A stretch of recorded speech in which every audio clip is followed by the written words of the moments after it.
हुक्केरी तालुक्यातील केचती गावातील एका घराला अचानक आग लागून घरातील सर्व वस्तू जळून लाखो रुपयांचं नुकसान झाल्याची घटना सोमवारी घडली। सिद्धप्पा बिरप्पा गुटरे यांच्या घरालाही आग लागली। अचानक लागलेल्या आगीमुळे घरातील भांडी, गाद्या, कपडे, धान्य तसेच सुमारे 10 ग्रॅम सोने जळून सुमारे 5,15,000 रुपयांचं नुकसान झालंय। घटनेमध्ये शंकर निंगप्पा मेक्कलकरी यांना किरकोळ दुखापत झाली आहे। माहिती मिळताच अग्निशमन दलाने घटनास्थळी धाव घेऊन आग विझवून अधिक नुकसान होण्यापासून प्रतिबंध केला।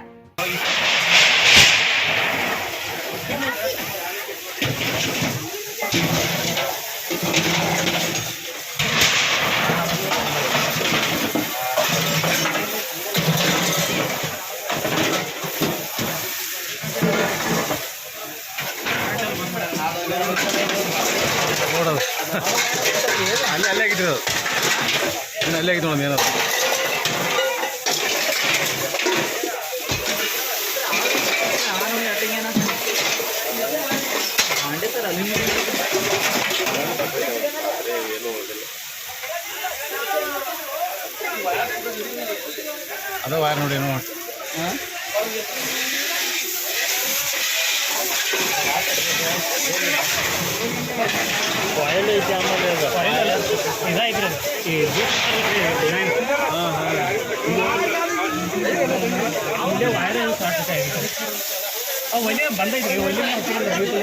या प्रकरणाची नोंद संकेश्वर पोलीस ठाण्याच्या हद्दीत झाली आहे। सचिन कांबळे, KMM मराठी, हुक्केरी।